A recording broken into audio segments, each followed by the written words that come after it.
Welcome to my channel অসিদায়7633। নমস্কার, আমি আপনাদের আজকে আমাদের এখানে শ্বশুরবাড়ির গোটা রান্না করে দেখাচ্ছি। এই দেখুন, এখানে সমস্ত কিছু আনাজ আছে, আলু, বেগুন, সিম, বরবটি, মানে যত রকমের আনাজ সব এর মধ্যে কাটা আছে। এখানে বাঁধাকপি আছে, পালং শাক আছে, লাউ শাক আছে, এখানে জিরে আর আদা বাটা আছে, টমেটো আছে, আর কড়াইশুঁটি আছে। এর মধ্যে আছে তোমার ওই খেসারির শাক, অনেক বিভিন্ন রকমের শাক, লাউ শাক টাউ শাক দিয়ে গোটা রান্না। পুরো রান্নাটাই আমি আপনাদের দেখাবো করে। আনাজগুলো ভেজে নেবো। কড়াই বসিয়েছি, কড়াই তেতে গেছে, তেল দেবো। কড়াইয়ে তেল দিয়েছি, আমি আনাজগুলো আগে ভেজে নেবো একটা একটা করে। কড়াই তেল তেতে গেছে, আমি আলুগুলো ভেজে নেবো।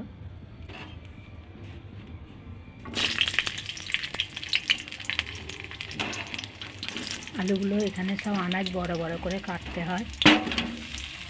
সমস্ত আনাজ ভাজবো নুন দিয়ে দিয়ে। আমি অল্প একটু আলুতে নুন দিলাম।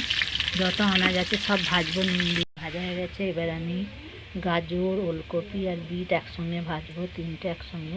আমি ওলকপি, গাজর আর বিট একসঙ্গে ভাজছি। এরপরে আমি সিম আর বিনস কলাই ভাজবো। আমার এই আনাজগুলো ভাজা হয়ে গেছে, এবার আমি তুলে নেবো। ভাজা হয়ে গেছে, সিমগুলো তুলে নেবো। দিয়েছি, ফুলকপিগুলো ভাজবো।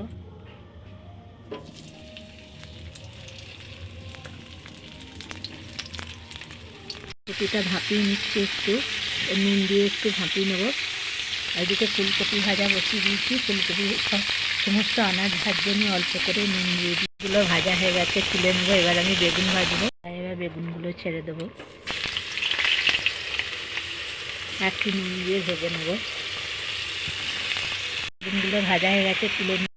এবার আমি তরকারিটা বসাচ্ছি, মশলা কষবো। প্রথমে কড়াইয়ে তেল দিচ্ছি, ওর মধ্যে একটু 5 ফোড়ন দেবো, শুকনো লঙ্কা, তেজপাতা দেবো। কড়াইয়ের মধ্যে শুকনো লঙ্কা, তেজপাতা, 5 ফোড়ন আমি দিয়ে দিয়েছি। এবার আমি মশলাগুলো দেবো, তেলটা কেটে গেলে। এদিকে আমার বাঁধাকপি হয়ে গেছে, ভাপানো, নামিয়ে দিচ্ছি। শাকটা ভাপিয়ে নিচ্ছি, শিশালা পালং শাক। ওর মধ্যে একটু নুন দেবো। আমার এই তেলটা হয়ে গেছে, আমি তেলের মধ্যে টমেটো দিয়ে দেবো।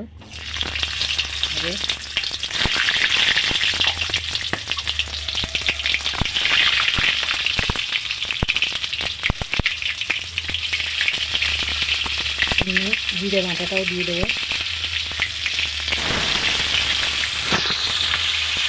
দিয়ে দিচ্ছি তার মতো নুন। আমি ওর মধ্যে টমেটো দিয়ে দিয়েছি আর জিরে বাটা দিয়ে দিচ্ছি। এবার আমি আদা আর হলুদ বাটা দেবো, আদা আর হলুদ বাটা। মশলাটার গা দিয়ে তেল বেরিয়ে আসবে, সেরকম আমি জিরেটা টমেটোটা কষবো। তারপর আমি আদা বাটাটা দেবো। একদম হাঁপানো হয়ে গেছে, আমি গ্যাসটা অফ করে দিচ্ছি। এটা ঢেলে দেবো, জলটা ঢেলে নেবো।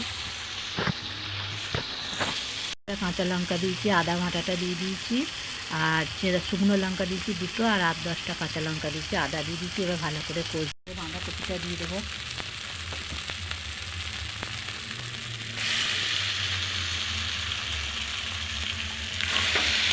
বাঁধাকপি আর কলাইকুচি আছে, এর মধ্যে দিয়ে দিলাম।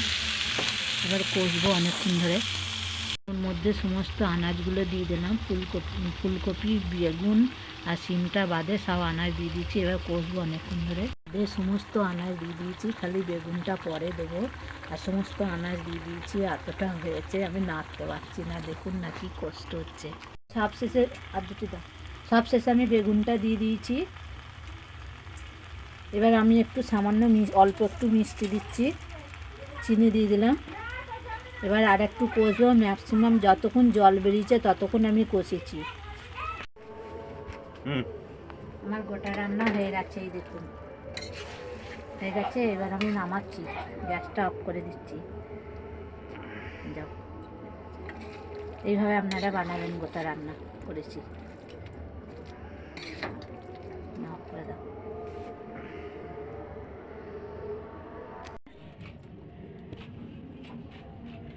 বলো। খুব সুন্দর হয়েছে। এই দেখুন আমার বর খাচ্ছে গোটা রান্না। কেমন হয়েছে? ফাটাফাটি। একেবারে ফাটাফাটি, অসাধারণ। আমি লাস্টে দুটো কুল দিয়েছি, কুলের কথাটা বলা হয়নি। আমি ওতে দুটো কুল দিয়েছি, উল নাকি দিতে হয় এখানে। আপনারা এরকমভাবে বানিয়ে খাবেন, বলবেন কেমন হয়েছে। লাইক কমেন্ট শেয়ার করবেন, চ্যানেলটিকে সাবস্ক্রাইব করবেন, ফলো করবেন, আমার পাশে থাকবেন।